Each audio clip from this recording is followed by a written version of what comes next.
Well, how happy is Anthony Albanese right now?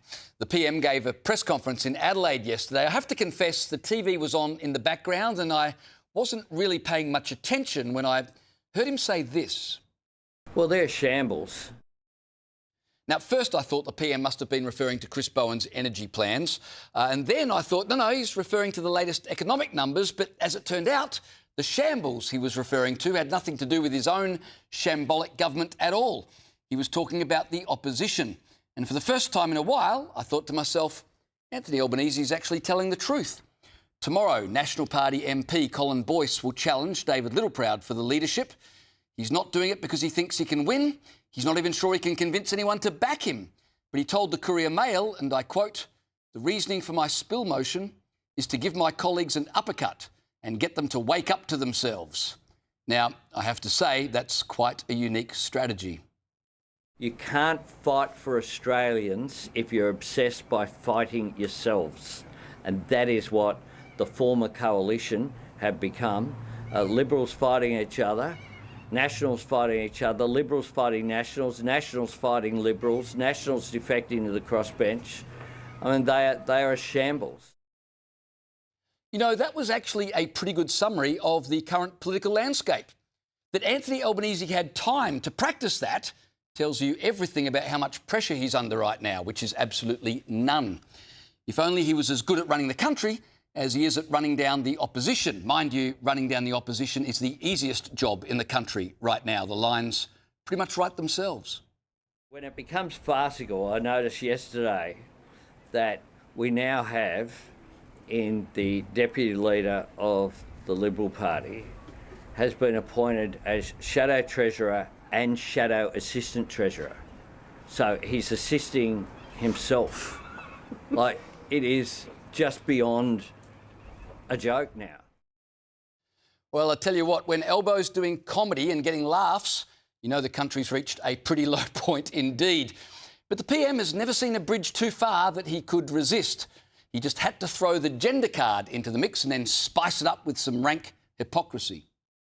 Susan Lee can rightly look at what occurred on Thursday, where you had a funeral to farewell Katie Allen, who was well respected, not just in the Liberal Party but across the board, and a bunch of blokes, organised by a bloke who couldn't hold his own seat, Michael Sukkar, sitting in a house somewhere in Melbourne, plotting to knock off the first female leader of the Liberal Party. Ah, yeah, the Liberal leadership chaos is nothing more than a bunch of blokes organised by another bloke to overthrow a woman. Never mind that under Susan Lee's leadership, the Liberals have recorded their 4 worst news poll results in history. It's all misogyny. Labor are never ones to let facts get in the way of screaming that word. But worse, Albanese pointed out that Susan Lee's plotters had dared to meet on the morning of another MP's funeral. I find it astonishing that there are meetings taking place about the leadership of the Liberal Party on a day such as today. Give me a break. This is the same Anthony Albanese who watched Labor roll Kim Beazley on the very day Beazley's brother died, and the same man whose party staged a leadership spill against Julia Gillard, a woman, on the day she was apologising to mothers, also women, forced to give up their babies for adoption.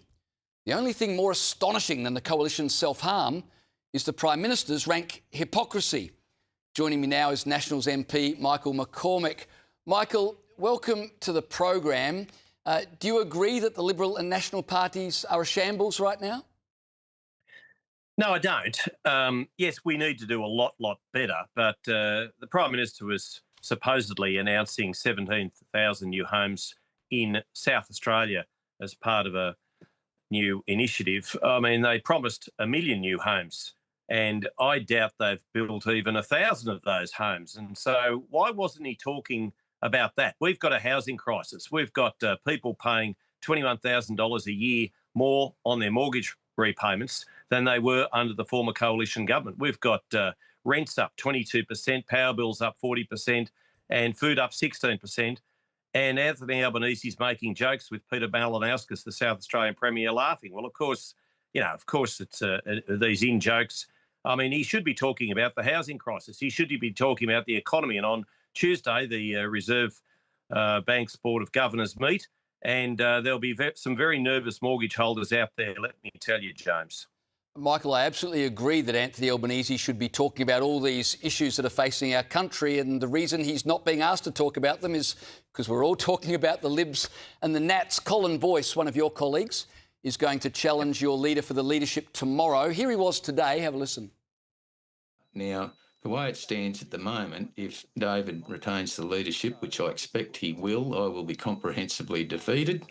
I'm sincerely hoping that somebody else will stand up and nominate for leadership.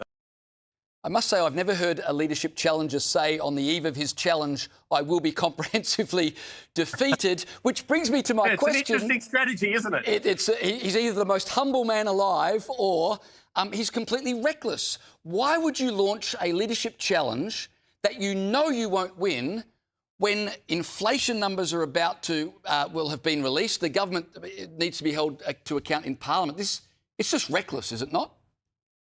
Oh, look, sometimes people run a leadership challenge to smoke somebody else out. I know Darren Chester did that at one stage, but we knew that he wasn't going to get the leadership of the National Party. And look, Colin's his own man. I respect him. He's a boilermaker. He's a former local government councillor in Queensland, a former state member indeed. He brings a wealth of experience to the Parliament. He knows he's not going to win tomorrow, but I think he was just hoping that he might smoke somebody else out. I doubt whether there'll be anybody else to challenge. I know that David's got the numbers. He's got security there. I just need and want, and so do moreover the public, the National Party and the Liberal Party to reunite and do it this week. Do it in the next couple of days, because if we let this drag on, it would be just ridiculous. That said, I went to half a dozen events over 4 towns in the past couple of days, and let me tell you, nobody was talking about the coalition.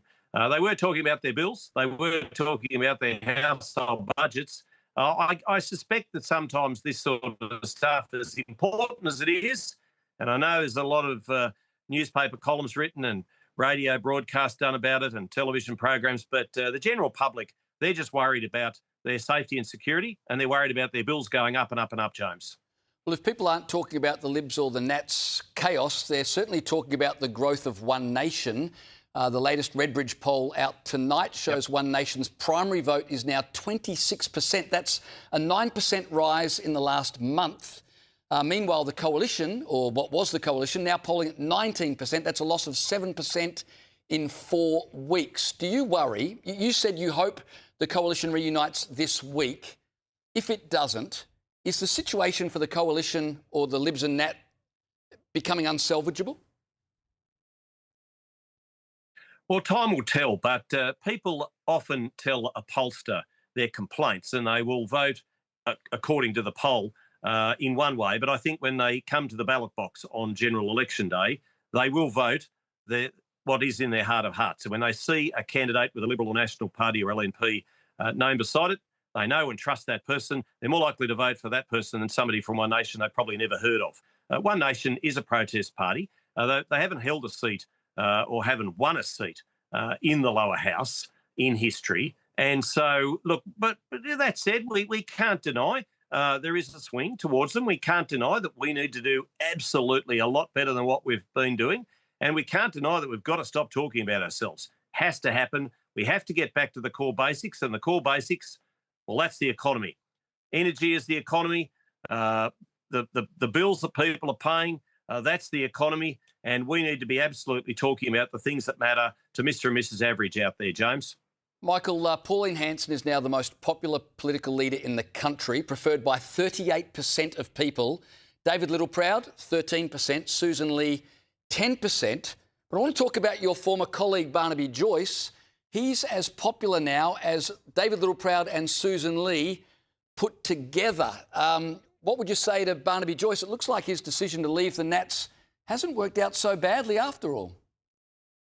Well, I think it has worked out badly because he's turned his back on the party that gave him the great and rare privilege of leading us not once, not twice, but 3 times and to become the Deputy Prime Minister of this country. I've got to say, One Nation won't do that for him. One Nation will not. And I think when we look back years from now at Barnaby Joyce's legacy, I think he'll regret leaving the party that gave him that great privilege. And I just hope his legacy isn't the fact that he's a turncoat. Right, last question very quickly with the Liberal Party. Obviously, stability in the Liberal Party is very much in your interests, even though you're with the Nats, but the two do go together. Should Angus Taylor put up or shut up? That's entirely a matter for Angus Taylor, and I think I think they probably owe it to Susan Lee, the first female leader of the Liberal Party, to keep her there. She hasn't been given clear air by sections of the media, indeed by sections of her own party. But I'm not about to start giving political advice to the Liberal Party. Their leadership is a matter for the Liberal Party. But Susan Lee, I think, does need a bit of clear air. But let's see what plays out this week. It should be an interesting week in politics, James. That is a massive understatement. Michael McCormack, appreciate your time tonight. All the best for the leadership spill tomorrow.